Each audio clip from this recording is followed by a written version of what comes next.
Ketika Yesus dan murid-muridnya telah dekat Yerusalem dan tiba di Betfage yang terletak di Bukit Zaitun, Yesus menyuruh 2 orang muridnya dengan pesan, "Pergilah ke kampung yang depanmu itu, dan di situ kamu akan segera menemukan seekor keledai betina tertambat dan anaknya ada dekatnya.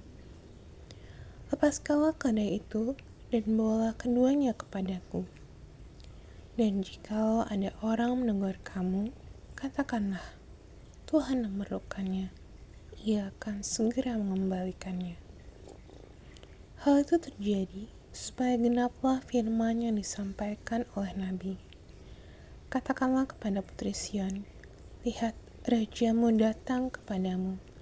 Ia lemah lembut dan mengendarai seekor keledai beban yang muda." Maka pergilah murid-murid itu dan berbuat seperti yang ditugaskan Yesus kepada mereka. Mereka membawa keledai betina itu bersama anaknya, lalu mengalasinya dengan pakaian mereka. Dan Yesus pun naik ke atasnya. Orang banyak yang sangat besar jumlahnya menghamparkan pakaiannya di jalan. Ada pula yang memotong ranting-ranting dari pohon-pohon dan menyebarkannya di jalan. Dan orang banyak yang berjalan di depan Yesus dan yang mengikutinya dari belakang berseru, katanya, "Hosana bagi anak Daud, diberkatilah dia yang datang dalam nama Tuhan. Hosana di tempat yang maha tinggi."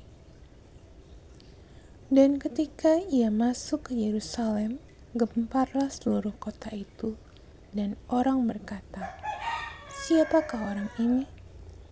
Dan orang banyak itu menyahut, "Inilah Nabi Yesus dari Nazaret di Galilea." Lalu Yesus masuk ke bait Allah dan mengusir semua orang yang berjual beli di halaman bait Allah.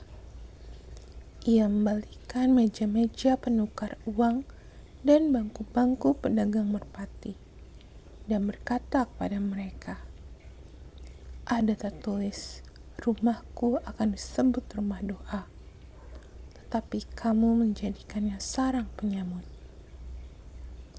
Maka datanglah orang-orang buta dan orang-orang timpang kepadanya dalam bait Allah itu, dan mereka disembuhkannya.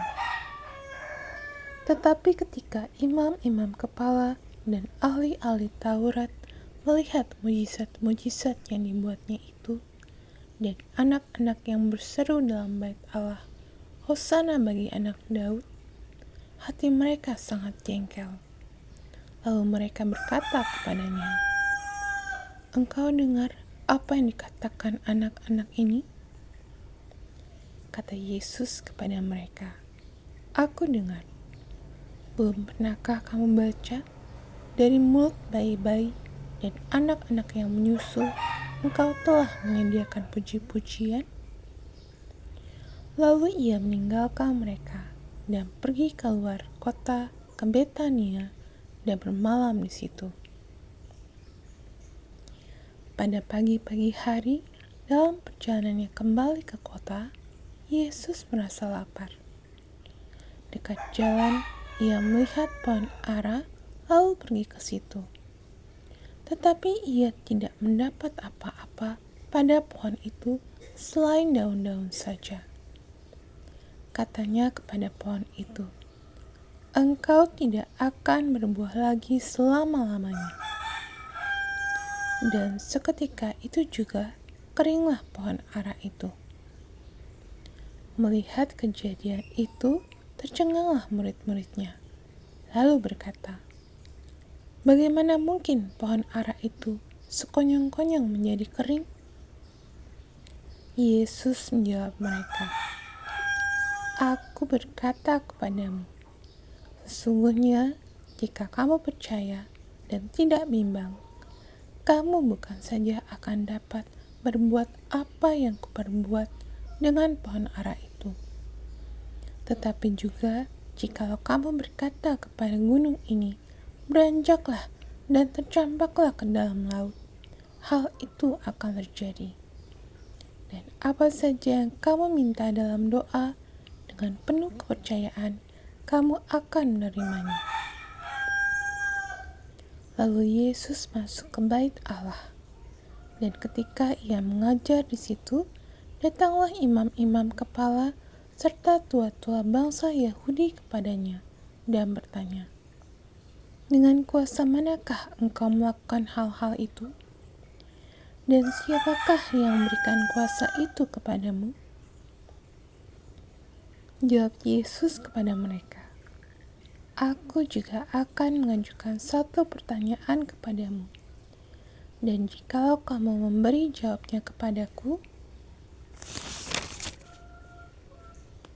aku akan mengatakan juga kepadamu dengan kuasa manakah aku melakukan hal-hal itu.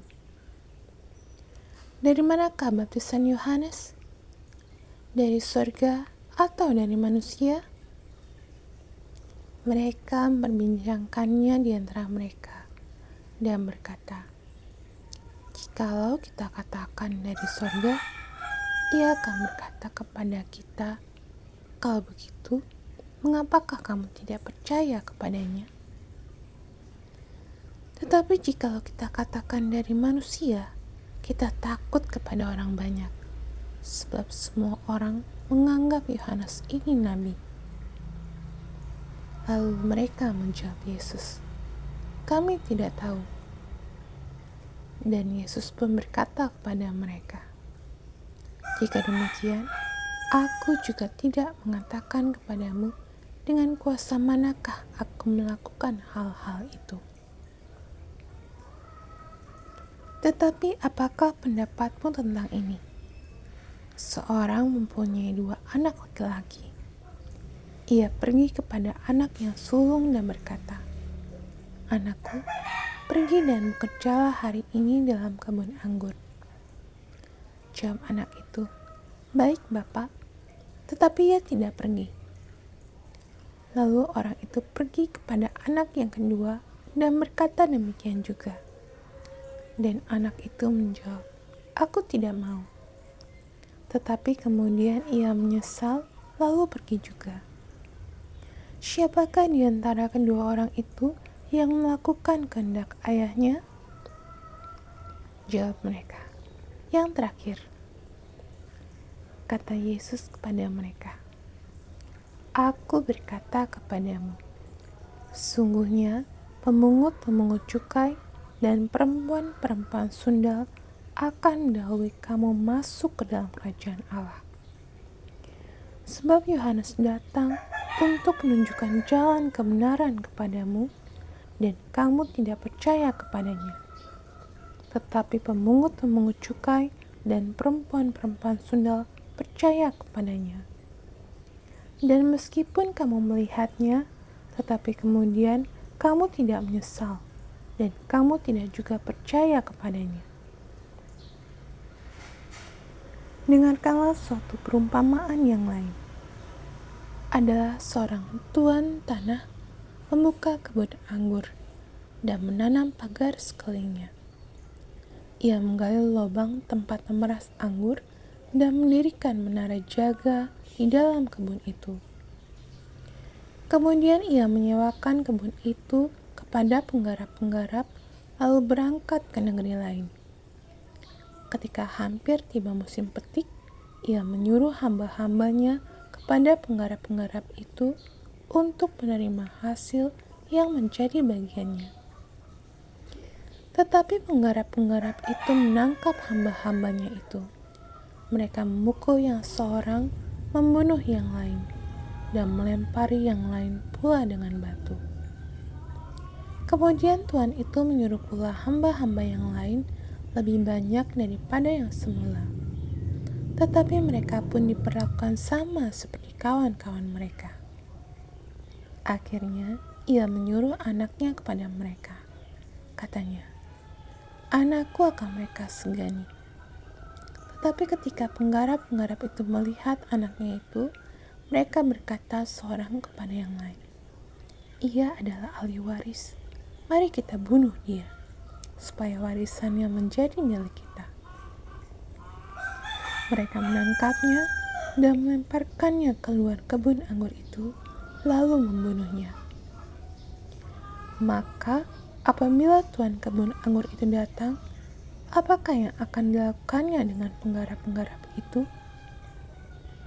Kata mereka kepadanya, ia akan membinasakan orang-orang jahat itu, dan kebun anggurnya akan disewakannya kepada penggarap-penggarap lain, yang akan menyerahkan hasilnya kepadanya pada waktunya. Kata Yesus kepada mereka, belum pernahkah kamu baca dalam kitab suci, batu yang dibuang oleh tukang-tukang bangunan telah menjadi batu penjuru? Hal itu terjadi dari pihak Tuhan, suatu perbuatan ajaib di mata kita. Sebab itu, aku berkata kepadamu, bahwa kerajaan Allah akan diambil daripadamu, dan akan diberikan kepada suatu bangsa yang akan menghasilkan buah kerajaan itu. Dan barang siapa jatuh ke atas batu itu, ia akan hancur, dan barang siapa ditimpa batu itu, ia akan remuk. Ketika imam-imam kepala dan orang-orang Farisi mendengar perumpamaan Yesus, mereka mengerti bahwa merekalah yang dimaksudkannya, dan mereka berusaha untuk menangkap dia. Tetapi mereka takut kepada orang banyak, karena orang banyak itu menganggap dia nabi.